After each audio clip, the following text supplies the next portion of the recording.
Great game, guys. This one's going to go to Gaber. Yeah! He's chilling. This guy chills a lot. And he chills and then he chills. Mr. Chillman. PK guys, great job out there. Good win. Go home. Let's go chill. Good win, boys. Way to grind that out. This is going to one of the guys who's on the ice in that 4 and 3 there. No tease to Smokey. Oh! Yeah!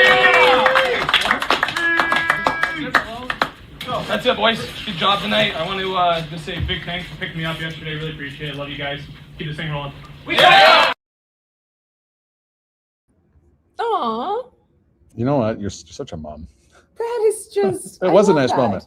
And what is it? What is he talking about there? Because he got benched in the first period. In Pittsburgh. Yes. And so. And what do good teams do in situations like that? What do good teammates do? Yeah. They pick you up.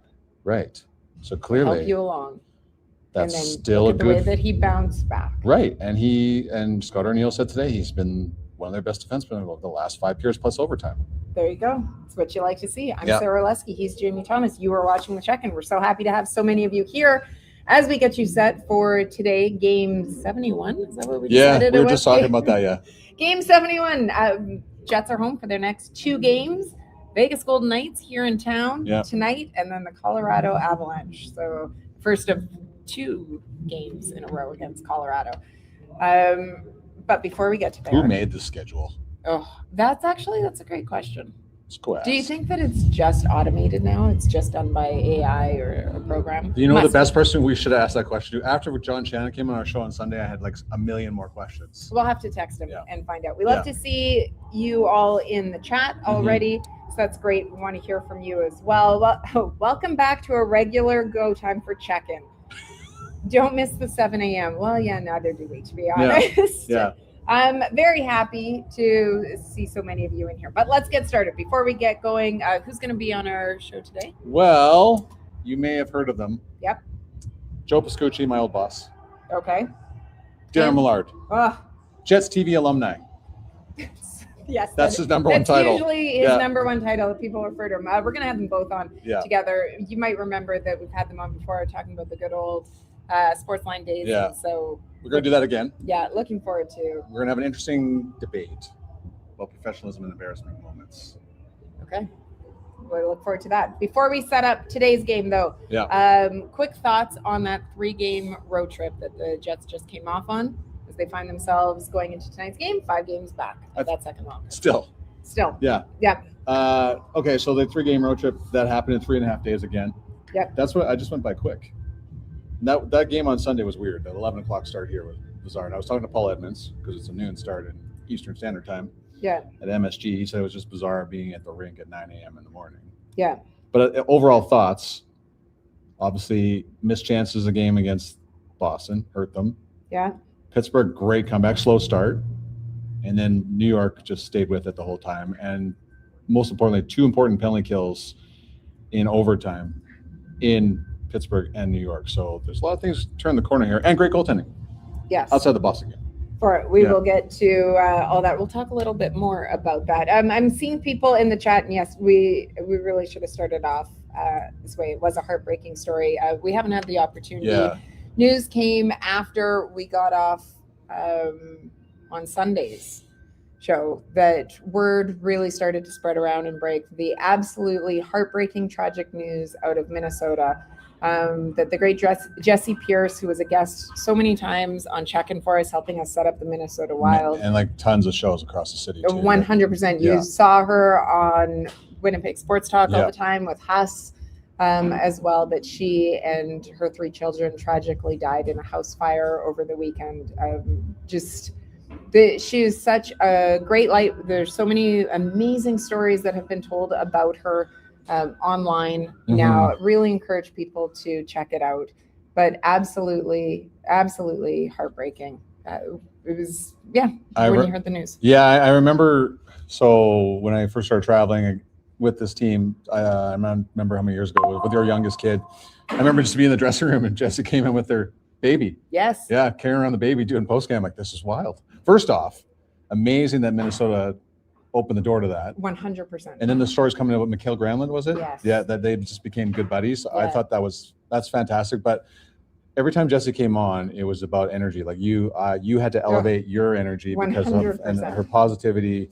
I'm very sad for her husband. I'm very sad for her family, but that is and I'm really sad for Minnesota Wild fans. I'm sad for Jets fans. Like it's horrible. It's a horrible tragedy. So, and again, the hockey community has done a great job pulling together for Jessie's husband and family. Yeah, so, there is a GoFundMe that's on right now to help with funeral expenses and expenses for him going forward as well. But heartfelt condolences and to all those in Minnesota, friends and colleagues, because she was loved by everybody. What a remarkable mark. Yeah. She left. Yeah, it's unfortunately we have to talk about that part of it, but so a lot of thoughts for Jessie and her family and her husband in particular. So, and especially the Minnesota Wild organization. Yeah, absolutely. Okay, the game that's going on. The game that's going on today, they had the morning skate just a little while ago. The Jets had the day off yesterday. Mm-hmm. They had full morning skate today. Saw a couple of yellow jerseys out there, which is great news. Mm-hmm. Nemesnikov and Niederreiter both out on the ice. Scott Arniel joking afterwards that he was just over introducing himself to them because this is the first time he's seen them out on the ice. There's still no timeline for when they could be available, but a very positive sign to see. But this is what our projected lines are going into tonight's game against Vegas. If you remember, the Jets and the Golden Knights have played one other time so far this season. Vegas with the win, and Vegas has certainly had success against the Winnipeg Jets. When you look at it, no surprises. No, especially that third line. Like we talked about that going ahead of the Rangers game. They had considerable time together against the Penguins, played very well, continued that play very well. But Gabe Vilardi was a story outside of Eric Comrie going 6 games in a row winning. But Gabe Vilardi was unbelievable. And then, of course, they lose in the shootout on Saturday. They go back to Kyle Connor to start. Kyle Casey scores eventual shootout winner, and then Gabe Vilardi finishes things off. But it was a great game, especially for them to be playing that third game in 3.5 days, for them to find the energy to get that important 2 points. Yeah, so this is the lines that we are expecting to see tonight against Vegas. You will notice that back in net is Connor Hellebuyck. With the play of Eric Comrie, you have seen a lot of discussion. I've already seen comments in the chat here as well about people. Will it be Eric Comrie in net? Will it be Connor Hellebuyck? There was really no doubt about who it would be starting, but Scott Arniel was asked about it by the Winnipeg Free Press's Ken Weeb, because he was doing the work for all of you as to why it was that going back to Hellebuyck tonight. Scott, just lastly, I mean, you mentioned Eric Comrie's going to give you reason to consider more work down the stretch here. How did you land on Helly for today? How did I land on Helly? Yeah, just number one guy. He's a pretty good goalie, and I think that he's going against Vegas, a pretty good team. But going back to the other point, he'll be getting in here. Like it's he's every time he's stepped up, he's done a fantastic job for us and given us a chance to win. So I was coming back to Helly here. Obviously against Vegas at home. So, the goaltending, that's just, they got to give us a chance to win every night, and they usually do. So, Combs was real good, and, as was Helly there. So, we'll just, move it into game to game, see where we are and Combs have an opportunity down the road here. I don't see Connor Hellebuyck not starting here for a while. Well, he just said we'll see Combs on the road. Yeah. So I think that would lead one to believe. Today, Thursday, Saturday, clearly Helly. Yep. Maybe Tuesday in Chicago. You can see that as being a one for Comrie for sure. Yeah. So no surprise that it shouldn't be a surprise that Connor Hellebuyck is back, but it is great to know that whether it be Hellebuyck, who, yes, his numbers have not been at the level that sometimes people want, or Eric Comrie in net, that you can have confidence in both. Right, and considering that back on January 1st, that game in Toronto, like what a turnaround. Like that was probably Eric Comrie's toughest day as a Winnipeg Jet since his return to the organization. But the way he's bounced back since the white cage, little changes. You know what? Daren Millard's going to join us here momentarily, but he's a goalie. Right? So he's got a lot of goal mass behind him. So we'll ask about the intricacies behind changing the color of the mask, if that really plays anything into it. Before that, though, why I had the chance to catch up with the captain, Adam Lowry, just a short while ago. And wouldn't you know, Eric Comrie somehow figured into this. What? Right, Adam, home for the next 2 games. When you look at everything that's going on right now in this Western Conference and the fight for the wild card, what are the emotions like going into this next week? Yeah, it's a stressful time for sure, but I think we have confidence coming off the last game, and we played fairly well at home. So you can't look too far ahead. You have to make sure you take care of the game in front of you, and that's kind of what we're focused on with Vegas tonight. Can that be hard to do? Just look at the game in front of you? I know it's what players always say. I'm just I understand. I think sometimes you're trying to 3D chess it and seeing who needs to beat who, and I think sometimes that just brings more stress into the equation. As much as we need to get help from other teams. If we win the games in front of us, we kind of can control our own destiny to a certain point. So, sometimes you get ahead of yourself and you look at the schedule and what the outcome needs to be. But I think we've done a pretty good job of just trying to take advantage of the game in front of us. Yeah, that was giving me a question. When you think about everything this group has been dealing with, how do you think this group has handled the emotions and stress? Oh, I got some friends behind me. They just want to join in. Yeah, we've missed Vladdy. 100%. Yeah. and Eric Comrie, who's hot as a pistol in that white mask. It's the cage. It's done everything. Sorry, I forgot the question now. Just handling the emotions of all of it, the group as a whole. Yeah, well, I think, coming into the last homestand, I think going into that Anaheim game, we knew it was a big game and kind of fell right on our face. Sometimes when you put so much pressure on wanting to perform well, you kind of take away from your ability to just go out there and play and do what we know we need to do. So I think for the most part, guys have done a good job of coming to the rink with a good attitude, that optimism of... It seems like... Yeah, exactly. That optimism that, we're going to put our best foot forward and play a good game and the results will follow. So, I think that's what we tried to do, in the last little bit for sure. When you look at this Vegas team, this is a team that this group has struggled with in going up against them. Vegas had their own struggles, though, this season. How do you look at this game tonight? Yeah, I think we're all a little surprised to see them struggling like they have with all the pieces they've added and the personnel they have there. I think they're a real deep team. They've got a lot of different guys that can hurt you. Some great puck movers on the back end.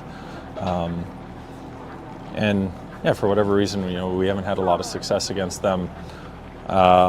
So I think it's just important. We stay atop their speed. We stay atop their skill, and we play a direct game. I think when our team's forechecking, when we're fast, we're creating turnovers down below the goal line. We're extending plays with good sticks and things like that. The rest of our game follows. And against a team with as much skill as Vegas, it's important that those little details, you do a lot of them right, and they add up in the end. Appreciate the time. Thanks, Sarah. So anybody wondering if they're tight because they're trying to get how important these games are? I think we got all the answers right there with 3 players. They seem pretty relaxed. Yeah. That's all based on the captain, obviously. They were in a good mood this morning. There was no flats in there. No, he was already off the ice. Okay. So many of you might remember that usually there is a Wade Flaherty appearance as he slowly skates by behind the interview. So I'm not even listening to the interview anymore half the time. I was still in the dressing room. Okay. And all of a sudden, Wade walks off the ice, and I look at him down the hall, and I go, "What?" And he goes, "Well, it's our thing. He's a man of the people today." Yeah. Okay. So, anyways, he's got a schedule to I'm keep sure up. he'll be back on Thursday. He doesn't want to miss more than one in a row. No.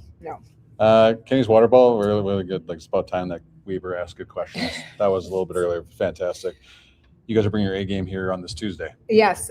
So we heard Adam say that they were a little bit surprised that Vegas has struggled the way that they have. When you look at the standings right now in that Pacific Division, we've heard all the comments about pillow fight for the Pacific.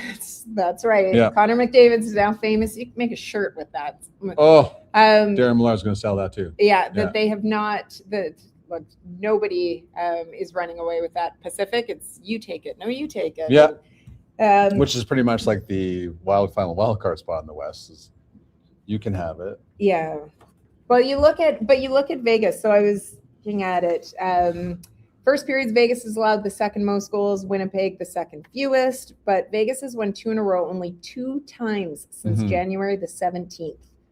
So this is the end of a 3-game road trip for them. They lost in Nashville, but they won in Dallas. So Central Division road trip. They won in Dallas, and talking to some people, they felt that was the best game probably that Vegas has played this season. But goaltending has been a storyline and has been an issue for them. They've used 4 different goaltenders throughout this season. None of them have a save percentage above 900. Oof. So Woof. struggles for it, but they're still above 500 on the road. They come into tonight's game 16, 13, and 7 on the road. All right, before we bring in Daren Millard, let's hear Scott O'Neill's comments on playing the Vegas Golden Knights tonight. Well, they have been, and they still are one of the elite teams in the league. Not too far removed from being a Stanley Cup champion. They still have a lot of those pieces in place. Butchie does a fantastic job of year after year of, them dialing in, and, they're a big, heavy team, and they have obviously some top-end skill. Their specialty teams right now are, I think they're 4 and 7. They're power play and their PK. And then when it comes to the analytics side defending, they do a great job of protecting the gutsy ice. And, they bring it out every night. And they're, like I said, they're one of the better teams in the league, and they have been for a number of years. So even with the struggles you mentioned, Vegas has had the Jets number. 1, 6, and 3 is the Jets record against Vegas in their last 10 games. Connor Hellebuck has struggled to be able to get the wins. He's winless in his last 6 against them. One player that, if you want to keep your eye on, Cole Perfetti, has a 6-game point streak going against the Golden Knights. We'll take that. So we'll see whether or not he's able to push it to 7 tonight. Well, we'll see if our next guest has his A game as well on this Tuesday. Okay. Daren Millard joins us now. Long time Just TV alumni. Jamie wants to know, Daren, is that how you start off every introduction to people? Yeah. The Golden Knights broadcast. Do you go Jets TV alumni Daren Millard in your introduction? There's a Your Highness in there somewhere. Well, it is. I mean, yeah. Well, you kind of left out a pivotal part of the introduction. Yeah. You had that royal aura around you when you got here. Yeah. It's following me along. Hi, Phyllis. You know this game so well, so that's the best. I was listening to you guys because I got a chance to get on a little early just to catch the vibe, and boy, you're lucky you've got Sarah with you. Like it's a good thing. I know. When she isn't on the show, I realize that she is useful. That's why are your mics so close together? What's that? Is that because you don't like each other and the mics are forcing you guys to stand close together? Trying to make sure there's not too much space. Like, it's about spacing. And why do you have a green light and Sarah has like a purple light? Purple, yeah. I don't know. These are all good questions. Yeah. Look, this is what the viewer wants to know. Yeah. You know what? We're just happy that we are actually streaming and on the air right now. Oh, dude. We had a stretch there. The technology aspect usually escapes Jamie, and that's what he's in charge of. We're not sure why. They put the oldest guy in the department on charge of technology, which is not clearly a good idea at all. Three things to go to for Jamie Thomas in technology. Drop it. Yeah. Control Alt Delete. Yes. Or turn it off. Yeah. Yep. Yeah. These are all. He rarely forgets to turn it back on. That's his problem. This is how often this show goes. He goes, so what do you want to talk about next? I go, well, probably what I put in the rundown and I sent to you. Could we go with that? Yeah. Would that be okay, Jamie? Just to follow along? And I'll even ring a little bell when it's time to turn the page. Or how about we could do anything. The projected lines. Oh yeah, just hold on a second. Where are those? Where are those things? Oh, it's a good thing he's such a nice Why don't we bring Joe Pascucci in to continue the dog pile here while we're at it? So That used to be my boss, so he knows what about it. Hey, Joe used to be my boss too. Can I have Wednesday off? Any day you want, Daren. Any day you want. We even brought the old Sportsline logo behind here. Oh, that's awesome. Look at that. I like the music. We need the music. While we're at this, Okay. Before we get to the game itself, I brought both of you on to talk about embarrassing moments in your broadcasting careers. And I was arguing with Sarah. You could have done that on your own. Thanks so much for coming on. Yeah, thank you for coming on. First off, Jamie, you could have handled this segment solo. So we were arguing about this before it came on air. And I'm like, do you have any embarrassing moments? And of course, Sarah's like, I never, because I don't fail at anything. Yeah, because she's amazing. And I was like, she's like, I can't come up off top of my head. I've got like 6,000 in my mind. You guys are going to come up with 1 million already. But I was talking about this time I was in Los Angeles. I was so hungover. I was doing my stand-up, and I couldn't hold my microphone straight because my hand kept shaking so badly. And Sarah's like, is that embarrassing or is that unprofessional? And I'm like, well, isn't that pretty much the same thing? You can be embarrassing moments and be unprofessional at the same time. It was unprofessional, but it was people were staring at me and I like, can you get super tight on me so my hand isn't in the shot? Because my hand kept going like this. Okay, I want to jump in on this first because I was thinking about it today, some of these embarrassing moments, and I had a couple, but I had to leave them out because they were unprofessional. so I'm with Sarah on this one. And I admit it was unprofessional, but it was really embarrassing because there was like a crowd of people around me while the shot was going on. Right. It was both for you. So there, We acknowledge that. I just said that not all embarrassing moments are unprofessional. Okay. So, like sometimes it's just something happens. Yeah. All right, I got one. Okay. 2001 Grey Cup. Yep. In Montreal. It's really cold. They have me doing a live hit outside the hotel, and I couldn't get any words out of my mouth because it was so cold. I was stumbling and bumbling my way, mumbling my words. So that was my most embarrassing moment because it was live television. We couldn't do it over again. And the worst part about that is they thought you were drunk. You were sober. Later that night, yes. Not then. Okay, Daren, what about you, my man? I was my first ever job. I wasn't being paid yet, but it was an internship at CGAVR in Melfort, and I rolled in and joined the play-by-play guy, Bob Krawchuk, for a game between the Nipawin Hawks and the Flin Flon Bombers. And there was no pregame show, so I got to talk because the game started, and I went to say they got the puck out of the corner. Oh, yeah. I didn't say puck. And and Bob felt that was like the first things I said on the air, which was a rather tough way to start. But that was my introduction to the business.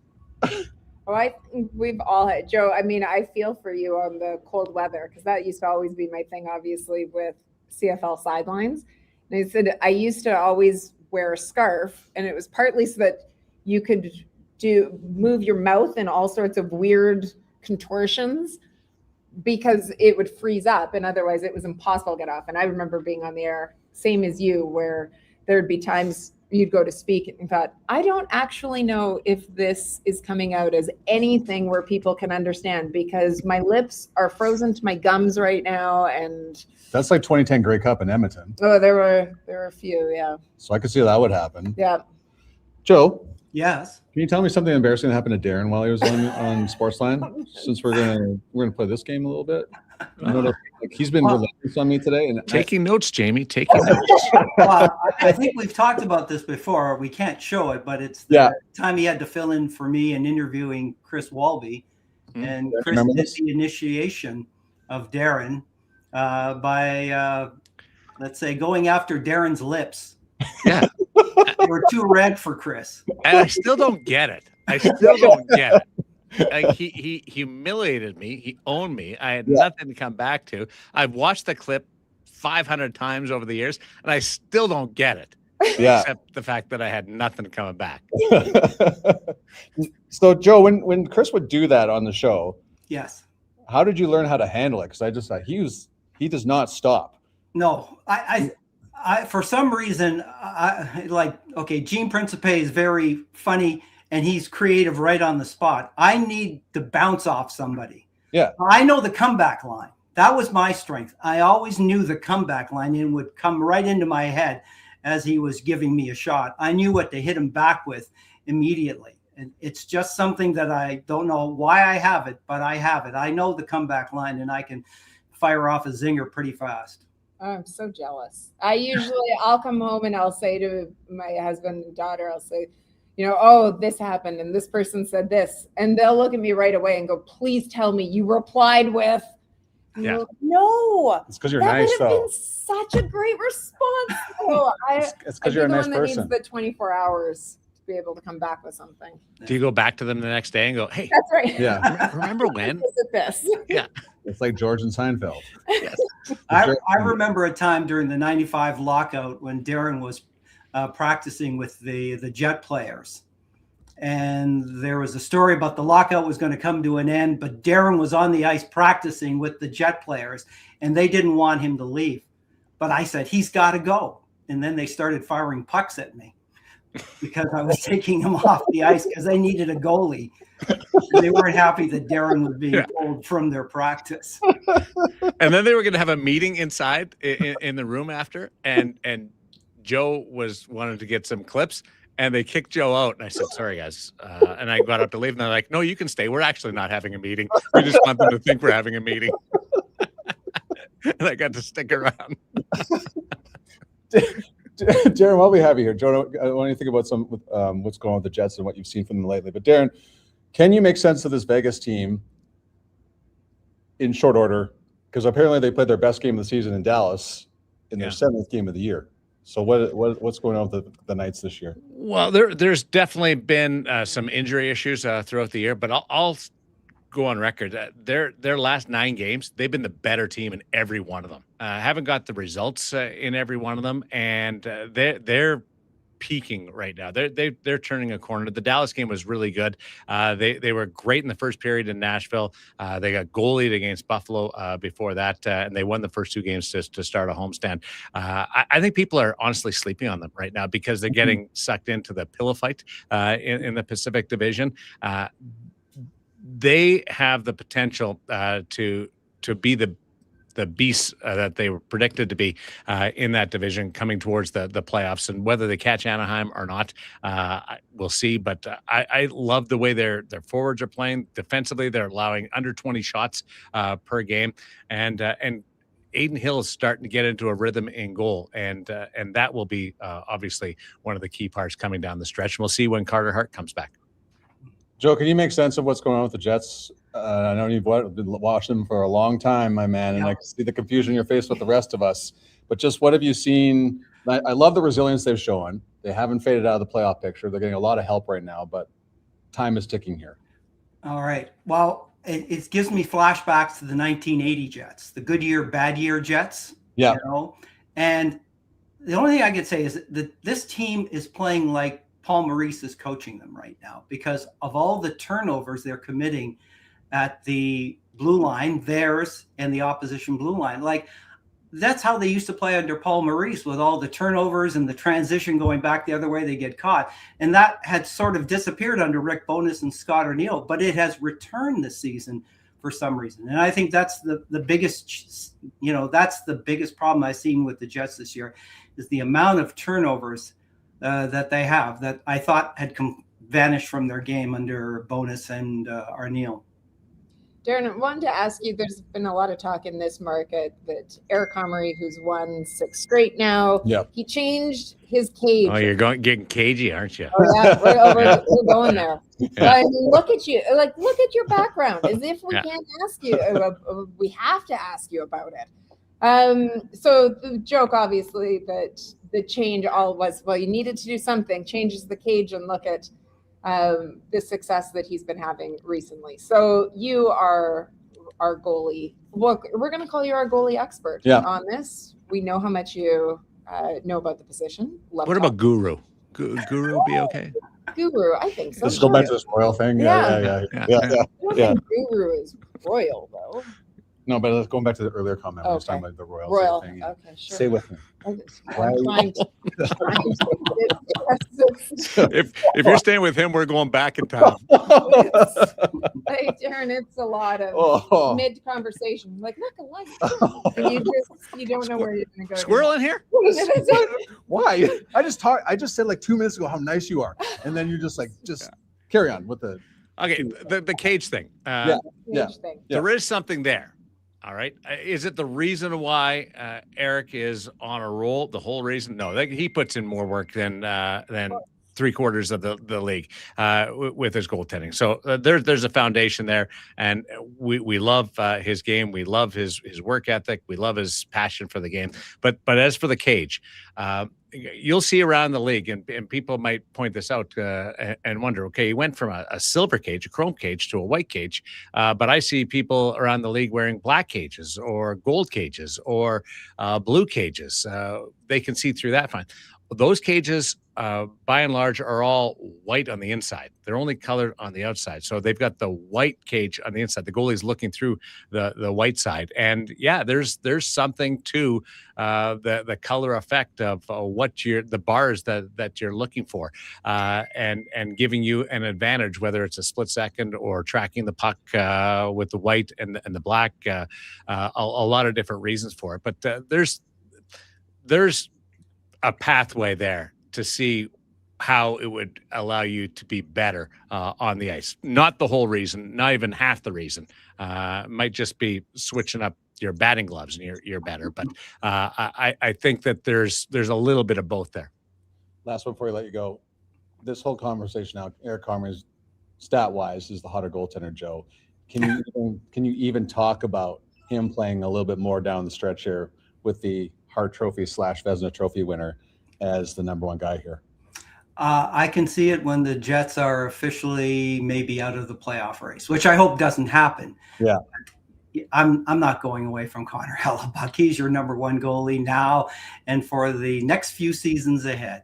Yeah. Not creating any controversy like Peter DeBoer did last year with Dallas and Ottawa. Right. All right. It just wouldn't be worth it for anybody to go there. To play that game at all. Gentlemen, appreciate your time. 75% of it. A lot of it. Really? That's more than I thought you would enjoy. I could take some. Because 50% of the first half was all on you. Oh. Okay, guys. Hey, Sarah. Nice to see you, Joe. Great to see you. See you, guys. Everybody. Thanks, guys. Thanks for the stories. Talk to you soon. Joe Pascucci. Always Daren fun Millard. to be able to have those two. That was not at all what I pictured. Again. So did you talk to them beforehand? Hey, let's just dogpile on Jamie? Or? Nope, just naturally happens when all of us get together. Right, thank you.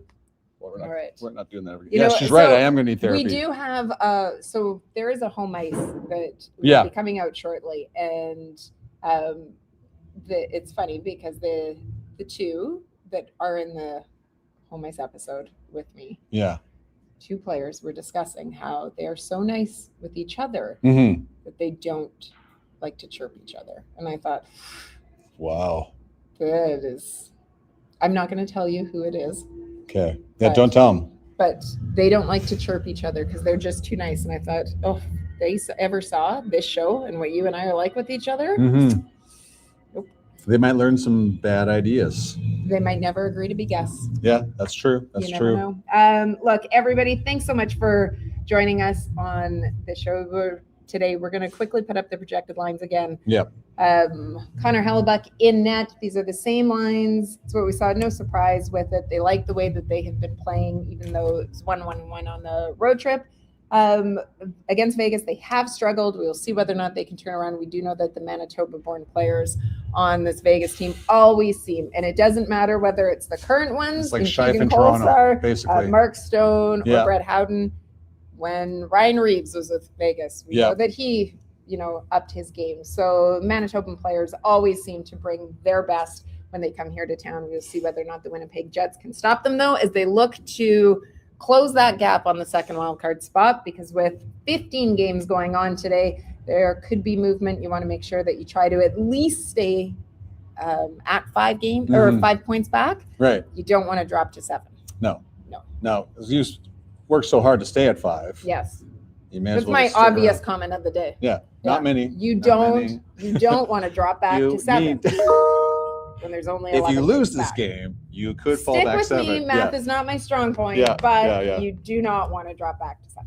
Yeah. You guys are the best. Thank you so much for joining us as always, and we hope that you will be back with us on Thursday because the Colorado Avalanche are in town, the first of back-to-back, a home-and-home series between the Avalanche and the Jets, so that should be a good one, but got to get through Vegas first. Do we do double Connor McGahey, or is that too much Connor McGahey?